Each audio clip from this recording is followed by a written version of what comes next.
Hey YouTube, just Rob again, doing another video. Today I'm doing my end of the month, end of March DVD Blu-ray update.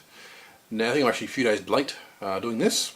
Normally try and do it at the end of the month, like right on the end of the month. But I think I'm a few days late. I've been a bit busy over the last few days, and I've also just done the Ryan Chataway's 24-hour movie marathon, which sort of took a fair bit out of me, so I wanted perhaps a few days rest making videos. Anyway, so I've got a big, huge stack of stuff here which I've got to show. This is not necessarily all the stuff that I've got. Some stuff I've still got to watch yet, so I might perhaps watch it first and then I'll sort of show it perhaps in my next update. Plus, I don't want to be too long, bore you too much. So I want to just show you quickly some of the stuff that I did sort of show some of it when I sort of did my movie marathon. So I want to quickly sort of show you that, what I sort of picked up from Dick Smith, because they were sort of getting rid of all their Blu-ray stuff. So I've got the Grindhouse double feature, Death Proof and Planet Terror, Quentin Tarantino, very nice sort of set, like that. I got the Godfather Trilogy, which I've never sort of seen these movies before, but I've always wanted to, give them a watch, and a lot of people, really do praise them and say they're, great movies, or at least the first two, anyway. So I'm looking forward to watching that. Then I got all the Rocky movies. Pretty sure I've seen the first two, and then the last one, the Rocky Balboa. Don't think I've seen all the ones sort of, the 3 to 5. I'm pretty sure I've seen bits and pieces of them, but not the whole movies, I think. So I'm looking forward to giving that. Might be still a movie marathon of these, perhaps one day. Oh, oops. Breaking them. Next I got Braveheart with Mel Gibson. Good film. Haven't seen this one for quite a few years though. So I might perhaps give me another watch. Got first Iron Man movie. Then I got Pink, live in Australia. I'm not necessarily said before, I'm not necessarily a huge Pink fan, but I don't mind some of the songs, and it's only $5. I couldn't, thought I might just pick it up and give it a watch. This film here is actually a film that I sort of watched in my movie marathon. Really great movie. I really did enjoy this one. The Artist, I think it was Best Picture winner of 2011. Black and white sort of silent film. Yeah, definitely just a really good film. I really did enjoy this one.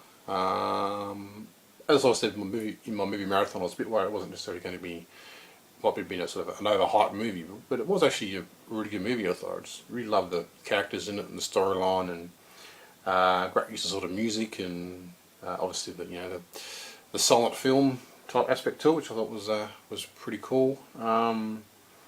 Yeah, just a really good movie, I thought. I did sort of wonder though, if they had sort of made like a proper, big budget, normal Hollywood film, with the same storyline, but obviously didn't have it silent or in black and white or anything. Whether it would have been, might have been perhaps a better movie, I don't know. I mean, it's a bit hard to tell, I suppose. But definitely, for what it is, I think it's definitely a really good film, and the film that I sort of, once I sort of watched it, I just sort of wanted to just, start from the start again, rewatch the whole thing again. But yeah, definitely a great film. So that's stuff that I sort of showed in my movie marathon. So stuff here should be all sort of new and fresh. Haven't sort of shown it before. The first film was actually a film that I don't know. I hadn't necessarily heard. I heard a lot of people sort of, talking about it, and it was a fairly sort of big blockbuster, I suppose, when it came out. But I wasn't necessarily sure whether people liked it or not. I think I assumed it was going to be a good movie, but yeah, I didn't think it was all that great. It's called Chronicle, sort of a found footage type movie, sort of shaky cam type movie. But yeah, I didn't like it that much. I kind of found it rather boring, to be honest. Essentially, sort of about these sort of 3 high school boys, and they're sort of one night they just sort of discovered this hole in the ground and sort of to go, go exploring into the hole. They sort of end up having this sort of telekinesis sort of power where they can sort of move things with their mind and fly around, type thing. Which is a pretty cool premise and sort of sounds like a good idea for a movie. But yeah, I just sort of found the whole thing rather boring though. I mean, they sort of get the powers and they sort of spend sort of a fair chunk of the movie just sort of messing around. They're just being really sort of immature and sort of flying around and going just to this supermarket and pushing people's trolleys around, sort of freaking people out type thing.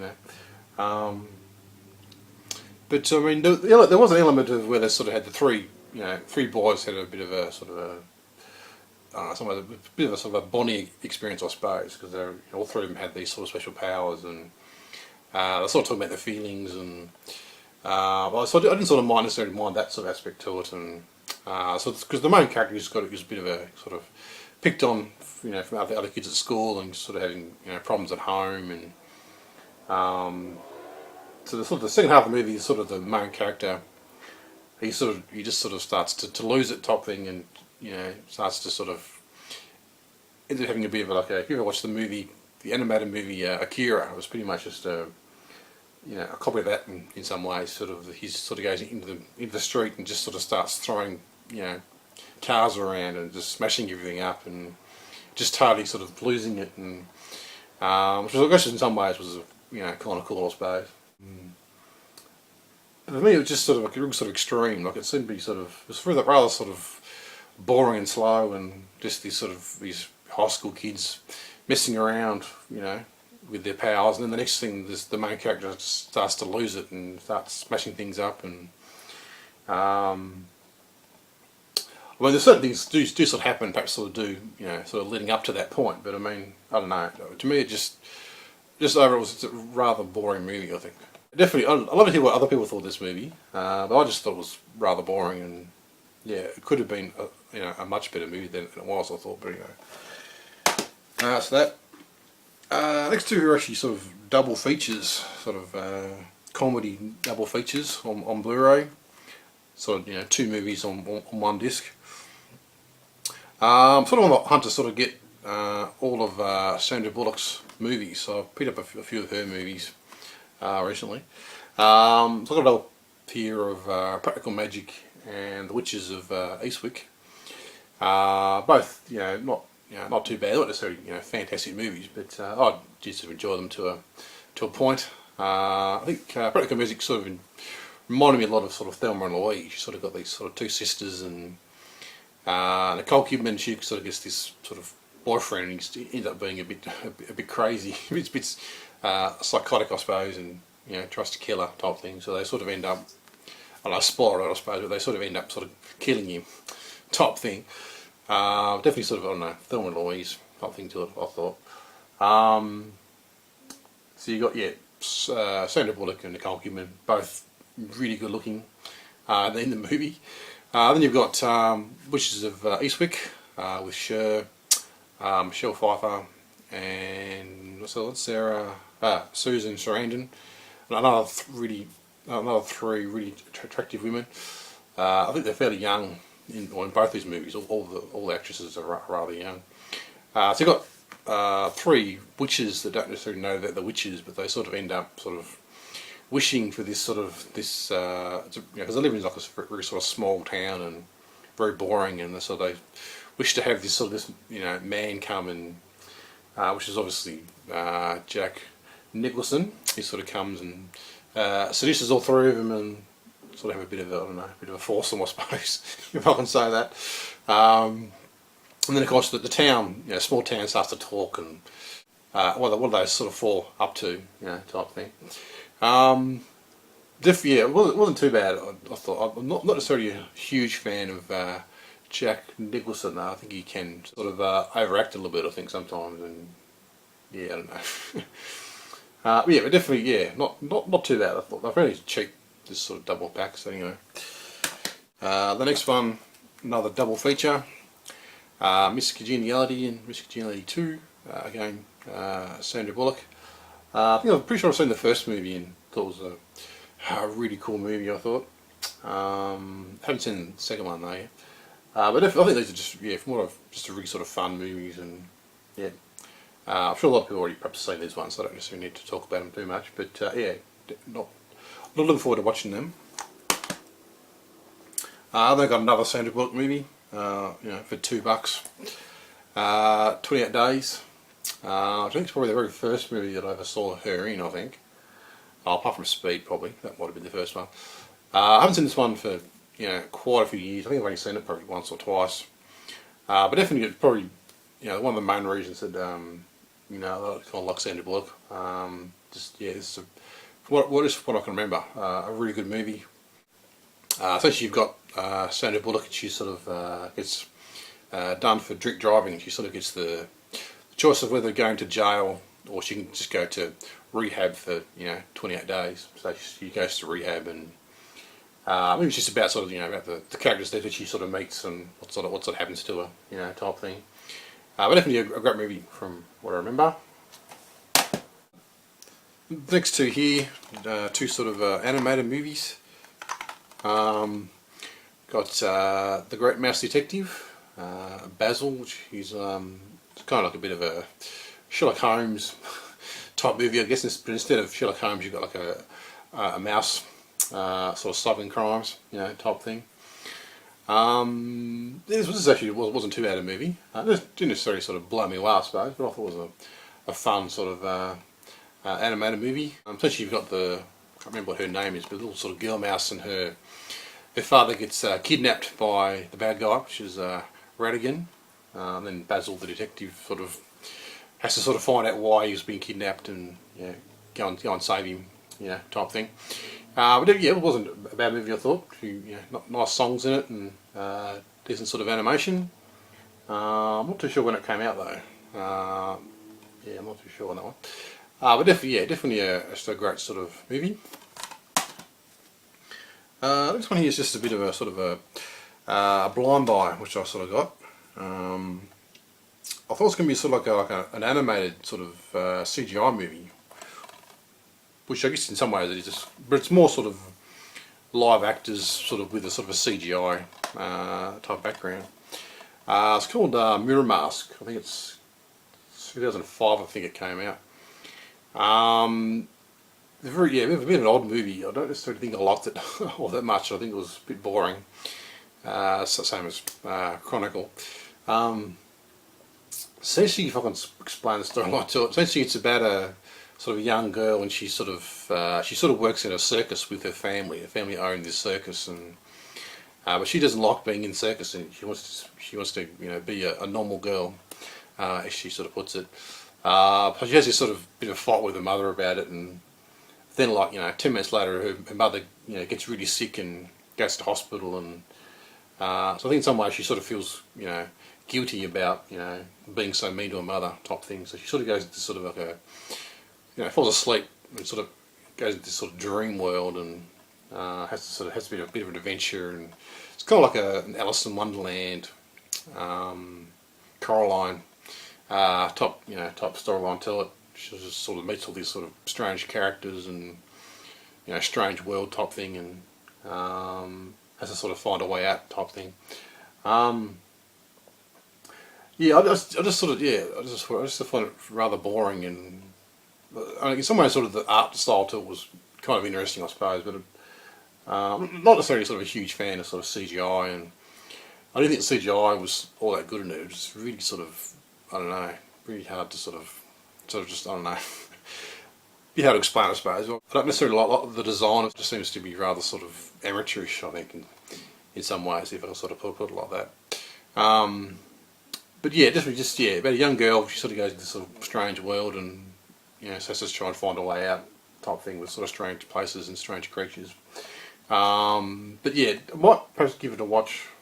Perhaps one day I might give it another watch, and hope you might perhaps understand it a bit more, because it was a fairly sort of abstract and lots of art to it, you know, type thing. I think it was done by this, you know, Jim Henson's sort of company. So, but yeah, not all that great, I didn't think. Okay, so the last film is called Merry Christmas, which I've actually had in my collection for quite a while, so I'm sort of cheating here a little bit. It's just been in my collection for far too long, so I just really need to. I just wanted to take it out of the plastic and just give it a watch. So it's sort of based on true events set in sort of 1914 during the war. Basically, when they sort of it was three sides: the French, the German, and the Scottish. Sort of soldiers, they just sort of, on Christmas Eve, I think pretty sure it was 1914, they just sort of, put down all their weapons and just sort of come out of the trenches and just sort of, basically sort of spend time with the other side, sort of, sharing food and wine and, sharing stories and, burying their dead and, just sort of, just because it's Christmas sort of thing, they just decided to put everything, aside for that one night and just, forget about just sort of forget about the war, I suppose. It was a really good film though. I thought it was really good. Didn't necessarily sort of blow me away, but I mean that's only because there's so many other great sort of war movies out there. It reminded me a lot of there's another French film called the Longest Engagement, which has got Audrey Tautou in it. So I think that's why I like it so much. But that's just a great movie. It's also just reminded me of other, other movies as well. But yeah, just definitely, I think it's not necessarily what happens in the movie is necessarily what happens, in real life. I think it's sort of a bit fiction, I suppose. But the basic sort of premise of it is obviously, it did really happen in real life, and I think it's actually nominated for a few awards. I think this one, 2006, I think it was. But yeah, it was a really good movie. Great sort of acting and great sort of premise to it. Just it was really quite an interesting thing to happen. In real life. So that's that. Definitely, if you see this one, definitely worth checking out. So that's my update. I think I sort of breezed through that. There was quite a few to show there though. So that's it. I've still got to do my questions and answer video, which I haven't forgotten about. I might do that perhaps this weekend. So if you want to ask me a question, I think a few videos back I made a video. So you just got to find the comment section and leave a comment in there. Ask me a question if you want to ask me something.